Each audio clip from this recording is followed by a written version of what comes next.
Olá, tudo bem com você?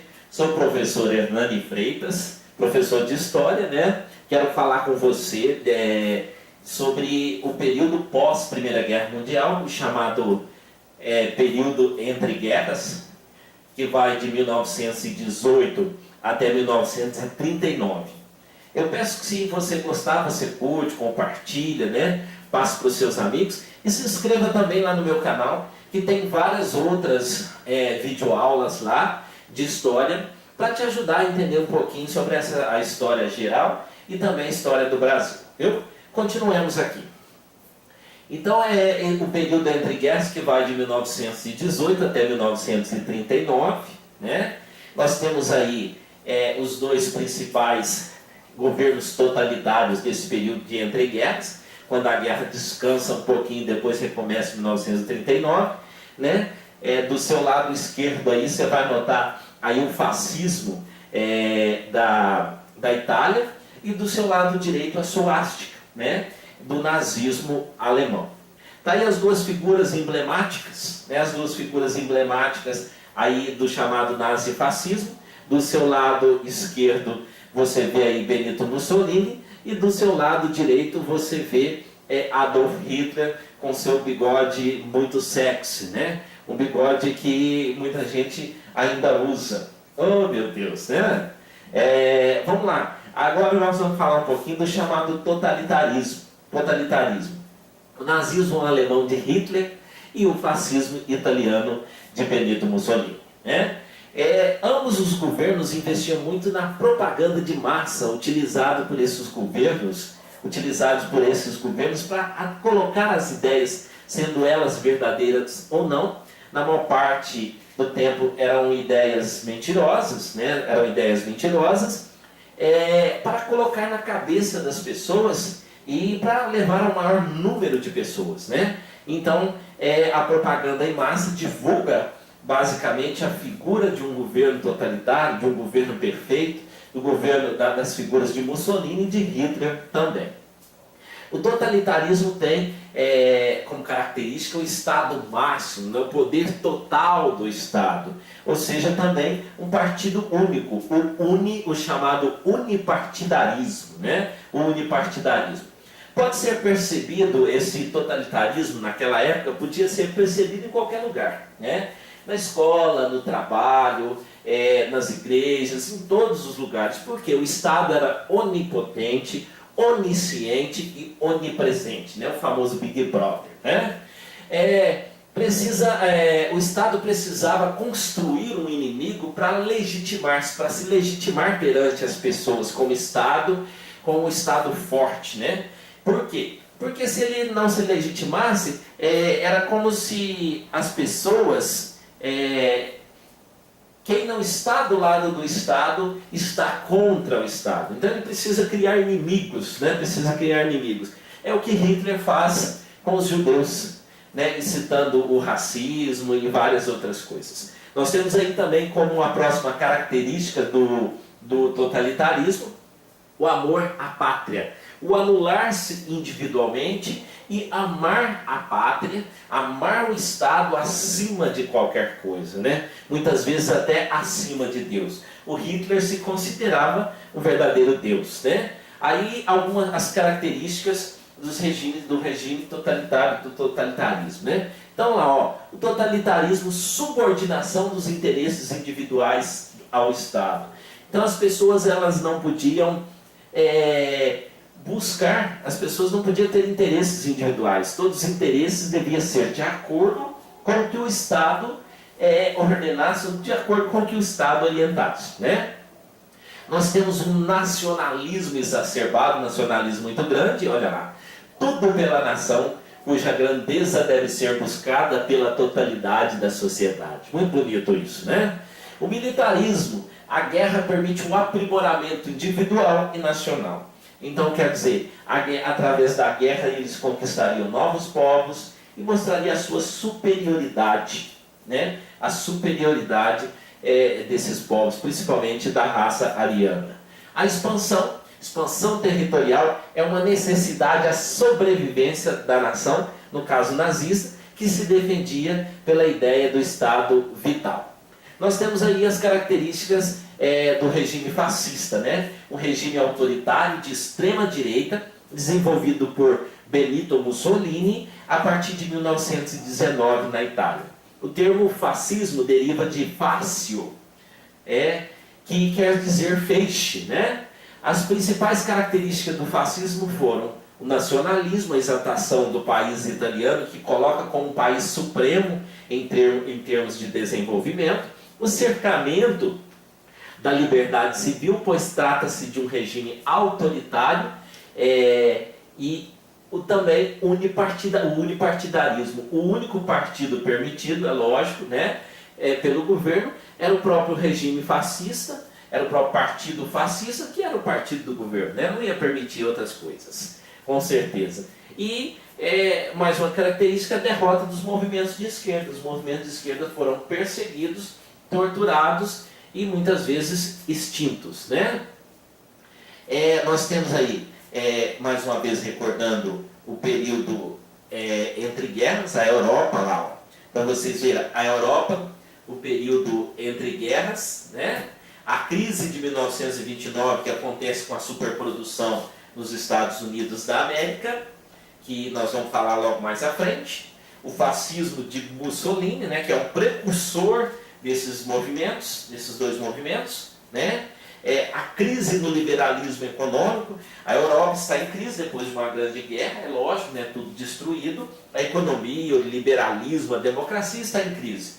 E isso é a deixa para ambos, Mussolini e Hitler, que não conseguia se ver perdedor na guerra, né? Queria continuar, queria fazer uma nova guerra para vencer, para que seus países fossem totalmente, como que eu posso dizer, totalmente vitoriosos, né? O grande temor do socialismo, que propõe novas mudanças, né? O socialismo, que é aquela disputa de poderes entre as classes sociais defendida por Karl Marx, né? Que não é aceito no nazifascismo. Adolf Hitler lá, veterano de guerra, ele quer rasgar o Tratado de Versalhes, né? Eles querem um revanchismo, tanto italianos quanto alemães, querem um revanchismo para uma nova guerra, né? A Europa, com problemas sociais, muitos problemas sociais, feito o que nós vivemos hoje nos países em desenvolvimento, nos países da África, nos países mais pobres, né? Mussolini cria, então, em 1921, um partido nacional fascista que contava com o apoio da burguesia italiana. Em 1922, Mussolini chega ao poder depois da Marcha sobre Roma, né? Nesta época, Getúlio Vargas estabeleceu sua ditadura militar no Brasil.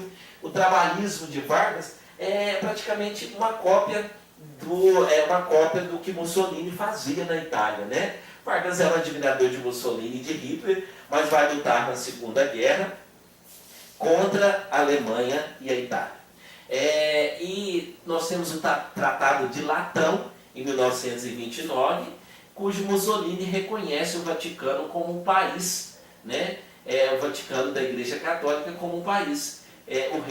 A Itália não havia reconhecido o Vaticano, né? E o rei se declarava prisioneiro, o Papa se declarava prisioneiro na Itália, na própria Itália, né? Hitler, na Alemanha, se infiltra no Partido Socialista dos Trabalhadores Alemães, o Partido Nazista. Hitler apronta das suas lá, né? E Hitler tinha que ser preso por 5 anos, mas Hitler é preso por 9 meses e escreve a chamada Bíblia do Nazismo, Mein Kampf, ou seja, Minha Luta. Expôs a sua doutrina sobre os judeus, né? Nesse momento, Hitler cria uma ação muito complicada, né? Uma ação, como que eu posso dizer? Ele coloca sua raça superior e os judeus passam a sofrer perseguições, né? Chegou ao poder pela via democrática. Hitler chega ao poder por via democrática, ele é escolhido por seu partido, chega a ter quase 1/3 do parlamento alemão, E aí Hitler implanta, é escolhido chanceler, ele implanta a ditadura do partido único, né? O que nós chamamos de unipartidarismo, né? Nós temos aí, ele começa com a propaganda de massa do seu regime, mesmo sendo mentira, uma mentira repetida 100 vezes, 1000 vezes, torna-se uma verdade. Todas as vezes que nós vamos repetindo uma coisa só, as pessoas acabam acreditando como se fosse verdade, né? O racismo é embutido no fascismo, né? E no nazismo. O chamado antissemitismo, mais a superioridade racial, da raça ariana, é mais comum no nazismo. No fascismo praticamente não existe, né? O militarismo atinge toda a sociedade, uma negação da democracia, uma verdadeira negação da democracia. O antissocialismo, contrário à luta de classe, né? Que eu já comentei com vocês no começo. Nós temos aí à sua esquerda, Benito Mussolini, né? Ditador, os principais ditadores fascistas, Benito Mussolini da Itália. Logo em seguida, logo ao lado de Benito Mussolini, Franco, ditador espanhol. Salazar, ditador português, e Adolf Hitler, ditador alemão, né? Os Estados Unidos, agora nós vamos falar com você um pouquinho da crise de 1929. Os Estados Unidos saem da Primeira Guerra como o país mais rico do mundo, né? Como o país mais rico do mundo, e nós temos os Estados Unidos conseguem continuar fazendo a exportação dos seus produtos mesmo depois da guerra, né? E só que os países europeus estavam se reconstituindo, então comprou menos, né? E os Estados Unidos continuam a sua grande produção, eles não param a produção, eles não acreditam que essa produção vai afetar as suas indústrias, então acontece a Grande Depressão, o crack da Bolsa de Valores de Nova York, a chamada Quinta-feira Negra, né? E é importante lembrar que o povo é que ficou desempregado, o povo é que ficou sem dinheiro, mas o governo americano continuava rico. Então, o Roosevelt cria lá o New Deal, né? O novo plano, e começa a investir, a emprestar dinheiro para os países que sofreram por essa Grande Depressão, e começa a existir, a fazer grandes grandes construções públicas nos Estados Unidos, para esse dinheiro voltar a circular na indústria americana, né? Aí nós temos aí também o chamado American Way of Life, né? Que é o chamado jeito americano de viver. Antes de acontecer essa Quinta-feira Negra, os Estados Unidos apoiavam o grande consumismo, como apoia até hoje, né? O grande consumismo, que quanto mais consumir, mais você é uma pessoa, mais você é uma pessoa bonita. Então, você é não aquilo que você consegue fazer se aprendendo pela cultura, mas você é aquilo que você pode consumir, né? Tá aí uma foto da crise de 1929, né? Tá em preto e branco. Tá uma foto que demonstra um pouquinho da bagunça, ou seja, da crise acontecida em 1929 nos Estados Unidos, né? Vamos agora para a Segunda Guerra Mundial, comentar aí a Segunda Guerra Mundial, que acontece de 1939 até 1945. A Segunda Guerra Mundial compreende no período entre 1939 e 1945, no qual ocorreu um conflito armado de maior escala da humanidade, o maior conflito, né, que envolveu as maiores potências políticas do mundo, do globo, né? E foi o único a usar armas nucleares, dizimando cerca de 70 milhões de pessoas, dentre soldados e civis, né? Sendo o conflito mais sangrento da história. Apesar que nós vivemos no Brasil períodos de violência, nós vivemos no mundo períodos de violência, né? Violências extremadas, que também matam muita gente, mas nada equivale aos 70 milhões de pessoas mortas na Segunda Guerra Mundial. O Brasil participa, no no começo ele se mantém neutro, né? Se mantém neutro até certo ponto, Quando alguns de seus navios começam a sofrer ataques, e alguns navios foram torpedeados por navios alemães no Atlântico Norte. Então, no ano de 1942, os Estados Unidos, ajudando os Estados Unidos, o Brasil entra na guerra, na libertação da Itália, lutando na Itália, né? A Itália se encontrava quase totalmente nas mãos do exército nazista.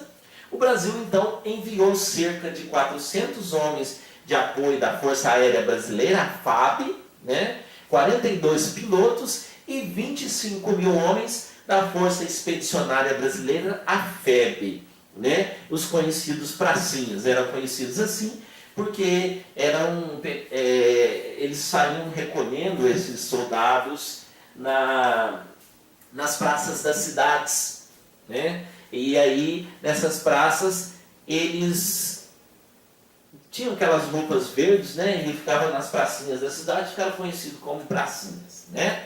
Nós temos aí um cronograma do que aconteceu, né? O organograma, que vai 1939, tem início a Primeira Guerra, 1942, ataques alemães a navios mercantes brasileiros. 1942, o Brasil rompe relações diplomáticas com a Alemanha. Lembrando que Hitler era fã de Mussolini e fã também de Adolf Hitler, mas por pressão dos Estados Unidos e também dos brasileiros. Getúlio Vargas tem que entrar na guerra, né? Eu disse que Getúlio Vargas era fã de Hitler e de Mussolini, mas Getúlio Vargas, por pressão do povo brasileiro e pressão política, ele tem que entrar na guerra. Em 1942, agosto, o Brasil declara guerra à Alemanha e à Itália. Em 1943, a criação da FEB, Força Expedicionária Brasileira. Né? Em 1945, os pracinhas lutam na Itália, na região de Monte Cassino. Os pracinhas vencem a guerra na Itália, né? Em maio, a rendição alemã, maio de 1945, a rendição alemã e o final da Primeira Guerra Mundial. Nós temos aí a cobra, né? A Força Expedicionária Brasileira, que tem como símbolo uma cobra fumando, né? Por que esse símbolo? Esse símbolo foi escolhido em resposta a um repórter carioca que dizia: é mais fácil a cobra fumar do que o Brasil entrar na guerra. Pois a cobra fumou e o Brasil entrou na guerra com a FEB e com a Força Expedicionária Brasileira, né? Nós temos dois grupos de aliados, dois grupos distintos lutando nessa guerra. Nós temos o grupo do eixo, né? Que é a Alemanha, a Itália e o Japão, né? Lógico, liderada pela Alemanha de Adolf Hitler, né? E nós temos vamos passar um pouquinho para frente, depois nós voltamos em Pearl Harbor, né? Nós temos o grupo aqui dos aliados, né? Que era liderado pela Inglaterra, pela França, pelos Estados Unidos, o Reino Unido, e também faz parte ali a União Soviética, que mais para frente vai entrar na Guerra Fria com os Estados Unidos, né? A União Soviética, que é a União das Repúblicas Socialistas Soviéticas. Vamos voltar aqui, nós temos o ataque de Pearl Harbor, né? Que foi uma operação aeronaval de ataque à base norte-americana de Pearl Harbor, efetuada pela Marinha Imperial Japonesa na manhã de 7 de dezembro de 1941, que obriga os Estados Unidos da América a entrar na guerra depois desse grande ataque. A América já esperava um ataque, como que eu posso dizer? Um ataque na América, já que os conflitos, a guerra estava acontecendo na Europa, né? Você tem aí uma imagem do ataque, né, desse ataque feito pelos aviões da aviação do Império Japonês à base naval de Pearl Harbor, no Havaí, né?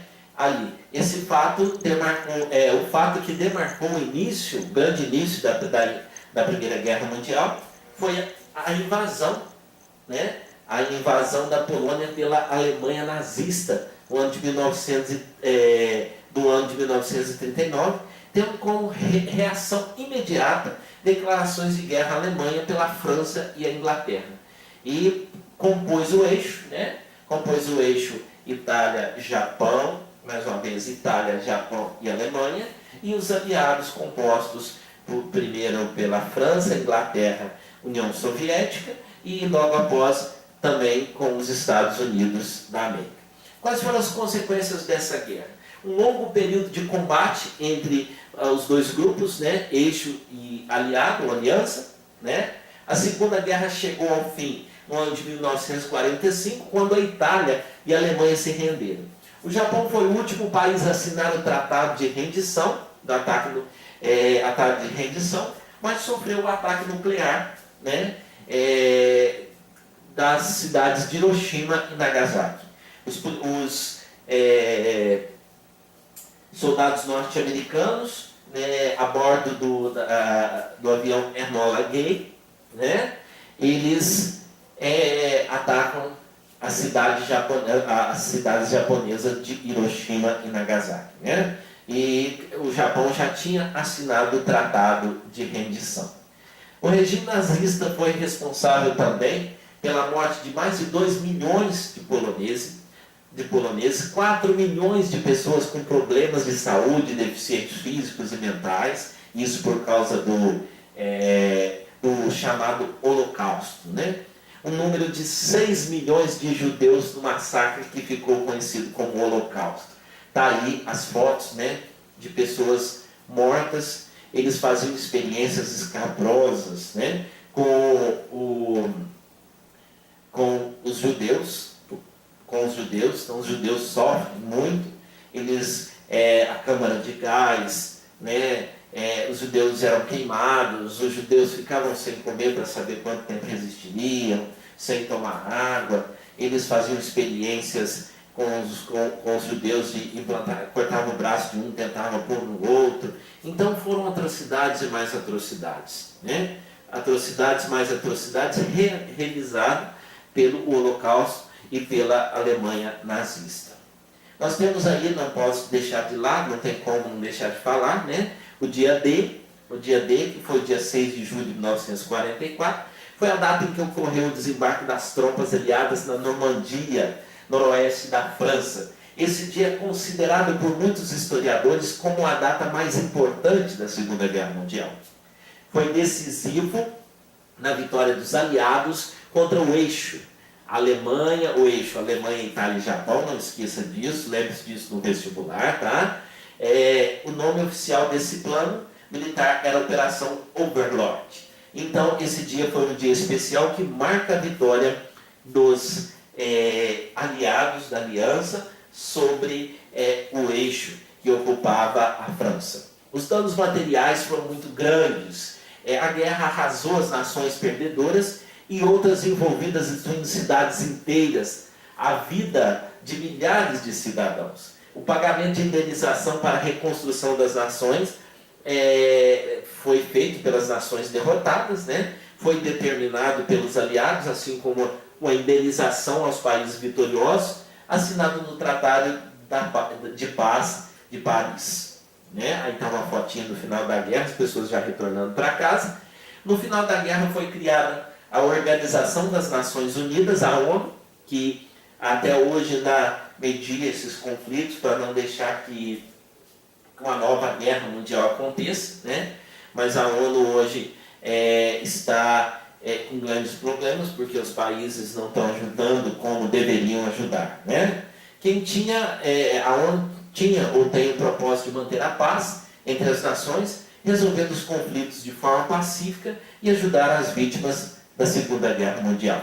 Para encerrar, nós temos aí aquele beijo célebre, né, de um marinheiro com a mocinha, celebrando aí o final da guerra e celebrando aí a chegada, a liberdade, né, a volta dos soldados para casa, né, um beijo de liberdade, um beijo de encerramento da Segunda Guerra Mundial. Espero que você tenha gostado, espero que eu tenha ajudado. Se você gostou, compartilhe aí, curte, fala para os seus amigos, indique para os seus amigos e também se inscreva aí no meu canal canal Professor Hernani Freitas ou Hernani Freitas, que tem muitos vídeos aí que pode te ajudar a aprender um pouquinho mais de história. Aquele abraço e até a próxima.